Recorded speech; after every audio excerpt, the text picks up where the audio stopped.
दक्ष police news, पहिले खाकी मग बाकी. नमस्कार, आपण पाहत आहात दक्ष पोलीस न्यूज. अवैध शस्त्र बाळगणारे 2 आरोपी जालना स्थानिक गुन्हे शाखेच्या अटकेत. ताब्यातून तब्बल 2 तलवारी जप्त. जालना जिल्ह्यात अवैध शस्त्र बाळगणाऱ्या इसमांचा शोध घेऊन कारवाई करण्याच्या सूचना पोलीस अधीक्षक तेगबीर सिंह संधू यांनी स्थानिक गुन्हे शाखेला दिल्या होत्या. त्या सूचनेनुसार स्थानिक गुन्हे शाखेचे पोलीस निरीक्षक पंकज जाधव यांच्या मार्गदर्शनाखाली पथकाने कारवाई केली. 18 ऑगस्ट रोजी मिळालेल्या माहितीनुसार पोलिसांनी रोहित दिनेश राजपूत वय 19 वर्ष राहणार संभाजीनगर जालना याचा शोध घेतला. रोहितच्या राहत्या घरातून त्याच्या ताब्यात असलेली अंदाजे 1500 रुपये किमतीची एक तलवार पोलिसांनी जप्त केली. त्यानंतर रोहित कडून मिळालेल्या माहितीनुसार त्याचा मित्र आदित्य सुरेश सोळंके वय 20 वर्ष राहणार 3 मंदिर गल्ली संभाजीनगर जालना याच्याकडे ही तलवार असल्याचे समोर आले.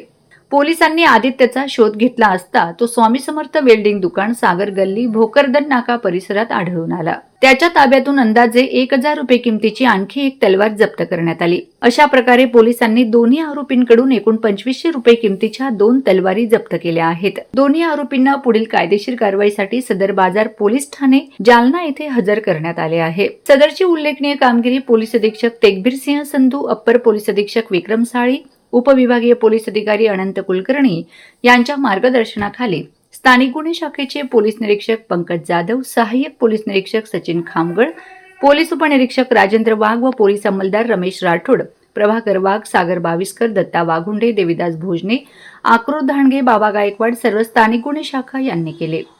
दक्ष पोलीस न्यूजसाठी विलास हिवाळे, जालना. अशाच ताज्या, विश्वासार्ह आणि निर्भीड बातम्यांसाठी दक्ष पोलीस न्यूज चॅनलला लाईक करा, शेअर करा आणि सबस्क्राईब करा. पुन्हा भेटू एका नव्या बातमीसह. तोपर्यंत नमस्कार.